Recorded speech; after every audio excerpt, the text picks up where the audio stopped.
Today, we're rolling back to the heart of the 1970s to revisit the cast of Sanford and Son then and now, a show that made us laugh, think, and feel every bit of Black life, the hustle, the struggle, the joy, and the grind.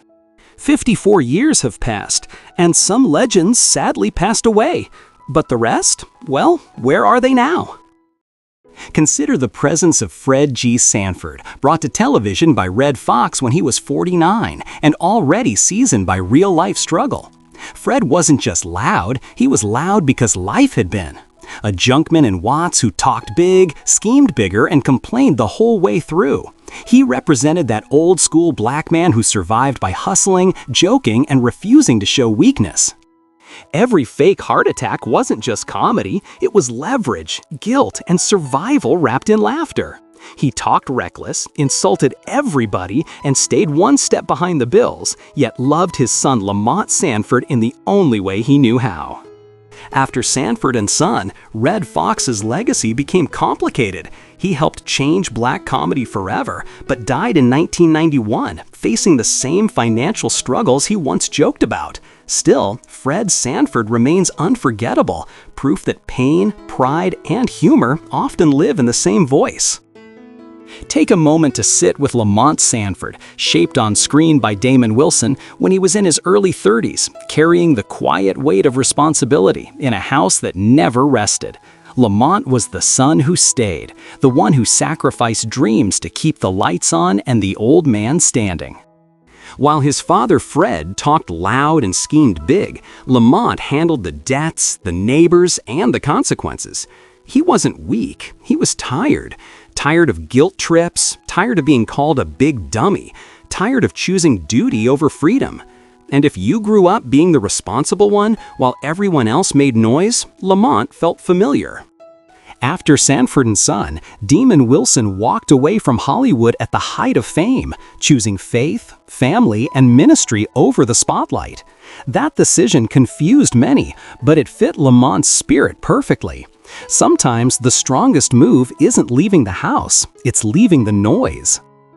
Brace yourself for Aunt Esther Anderson, unleashed on television by LaWanda Page with a fire no one else dared touch. Aunt Esther didn't enter rooms, she invaded them, Bible clutched like a weapon, mouth loaded with scripture and smoke. She was loud, holy, judgmental, and absolutely fearless. In a time when black women were expected to be soft or silent, Esther was neither. She stood toe-to-toe with Fred Sanford, trading insults that sounded like Sunday service mixed with street justice. Yet beneath the insults and church hats was deep loyalty. She loved Lamont like her own and protected family with everything she had. LaWanda Page wasn't acting out of nowhere. She came from stand-up comedy, raw and unfiltered, and poured that truth straight into Esther. After the show, her health declined, and she passed in 2002, but her legacy never left. And Esther became a blueprint, proof that black women could be loud, righteous, hilarious, and unforgettable without apology. Shift your attention to Donna Harris, brought to life by Lynn Hamilton, with a calm strength that didn't need to shout.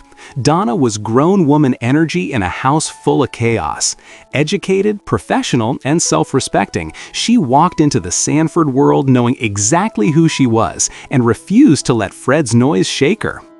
While Lamont wrestled with loyalty and obligation, Donna represented possibility, love that didn't come with guilt, peace that didn't require sacrifice. If you ever dated someone who couldn't fully leave their past behind, you understood Donna's patience and her limits. In the years after Sanford and Son, Lynn Hamilton didn't chase loud headlines. She chose longevity. She continued acting steadily through the 70s, 80s, and 90s, appearing in The Waltons, Roots the Next Generations, 227, Cold Case, and stage productions that kept her close to the craft, not the hype. Lynn Hamilton passed away on Palmana at 95 years old, leaving behind a legacy rooted in grace, discipline, and respect for the work. Allow me to present Hal Williams as Officer Smitty Smith, the friendly, sharp-eyed Watts beat cop who quietly commanded respect in a neighborhood brimming with chaos. Smitty wasn't just a uniform. He knew when to step in and when to step back, navigating Fred Sanford's antics, Lamont's patience, and the junkyard's endless schemes with a sarcastic smile and steady calm. He diffused tension without raising his voice, handled neighborhood disputes fairly, and tolerated Fred's racial jabs with gentle humor, becoming both a foil and a stabilizing force. In a world of big personalities and small schemes, Smitty embodied intelligence, loyalty, and a sense of fairness, reflecting the everyday black men who kept communities running. Beyond Sanford and Son, he inspired generations with portrayals that mixed humor, heart, and relatability, embodying characters who could hold their own amid louder personalities. Today, he's celebrated not just for Smitty, but for a body of work that highlighted the dignity, patience, and strength of everyday men in black communities.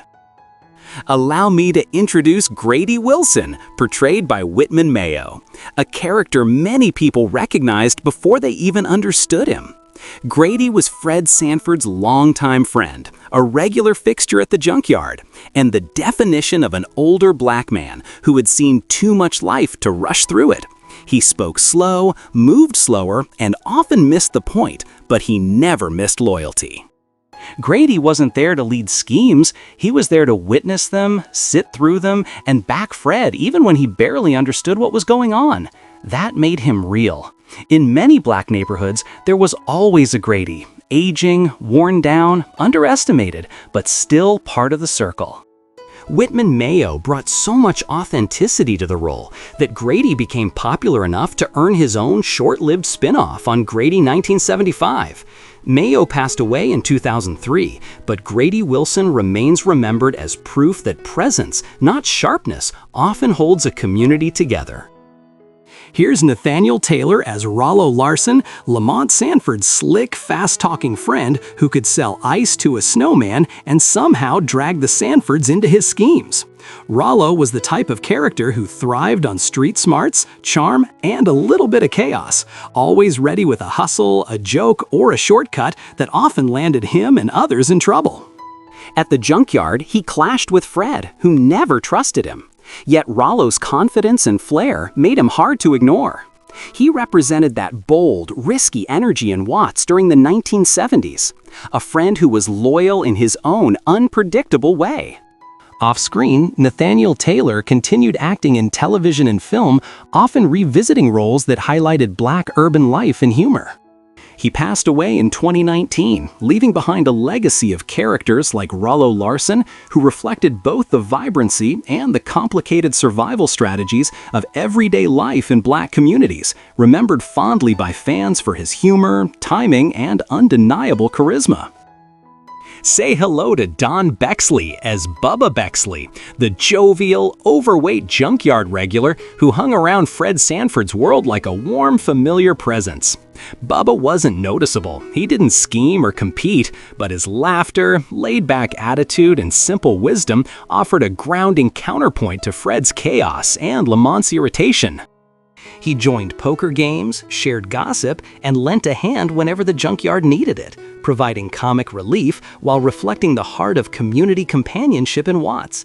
In a show full of big personalities, Bubba represented the everyday friend everyone leaned on, a man whose loyalty and warmth quietly elevated those around him. Off-screen, Don Bexley's career spanned stage, film, and television, where he carried the same charm and humor that made Bubba unforgettable. His performances celebrated the humor, resilience, and relational bonds in black communities, leaving a legacy of a character who reminded audiences that sometimes being present and joyful is as powerful as scheming or winning. Take a look at Gregory Sierra as Julio Fuentes, the hard-working, no-nonsense Puerto Rican neighbor who moved next to the Sanfords and instantly stirred the pot. Julio wasn't just a foil for Fred's bigotry, he was a man proud of his roots, unafraid to defend his home, family, and culture against insults, misunderstandings, and petty disputes. From the barking of his dog Chico to neighborhood barbecues, Julio navigated the friction of Watts' life with patience, pride, and occasional fire, showing that respect had to be earned and that every slight could be met with dignity and humor. His clashes with Fred revealed deeper social tensions and highlighted the realities of integration, prejudice, and neighborhood rivalry, while grounding the show in authentic, everyday struggles. Outside of Sanford and Son, Gregory Sierra's career spanned decades of television and stage work, where he continued portraying layered, relatable characters. His legacy is one of representation, breaking stereotypes, while showing pride, strength, and the humor of navigating life as a hardworking man of color. And as we wrap up our trip through Sanford and Son 1972, set right in the heart of Watts, South Central LA, we remember a show that made us laugh, feel, and see the hustle, the love, and the grind of Black life. If this journey brought back memories, make sure to like, subscribe, and ring the bell for more cast transformations. This has been Sanford and Son Cast Then and Now 2026. Until our next meetup, keep the laughter alive, honor the streets, and never forget the legends of South Central.